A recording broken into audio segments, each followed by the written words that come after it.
پھل فروش کی کہانی۔ اصغر نامی ایک پھل فروش تھا۔ وہ دن بھر ٹھیلے پر محنت کر کے اتنا کما لیتا کہ زندگی کی گزر بسر عزت سے چل رہی تھی۔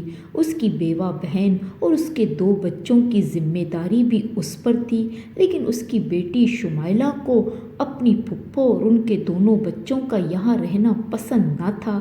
اماں، اگر پھپھو یہاں نہ ہوتی تو ہمارا اچھے سے گزارا ہوتا اور ہماری کچھ بچت بھی ہوتی، مگر کیا کریں، ابا پر یہ بوجھ جو ہے، ان کو بھی تو پالنا ہے۔ کوئی دن ایسا نہ گزرتا کہ شمائلہ اس طرح کے طعنے نہ دیتی اور احسان نہ جتلاتی۔ روز روز کے طعنوں سے تنگ آ کر پھپھو ایک دن ان کا گھر چھوڑ کر چلی گئی اور ایک گھر میں ملازمہ کی نوکری کر لی اور انہی کے گھر میں رہائش اختیار کر لی۔ اصغر نے بڑی کوشش کی بہن کو گھر لانے کی، لیکن وہ نہ مانی۔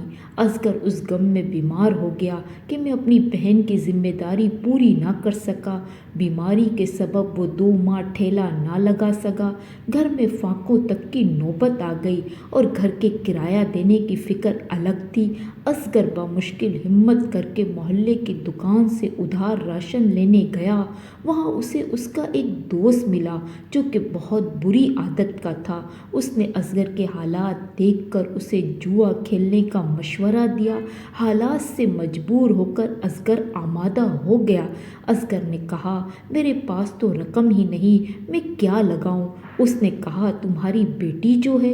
اصغر نے انکار کر دیا، لیکن اس شخص نے کہا، تم تو صرف کھیلنے کے لیے کہو گے اور جیت تو تمہاری ہوں گی اور تمہارے پاس رقم آ جائیں گی۔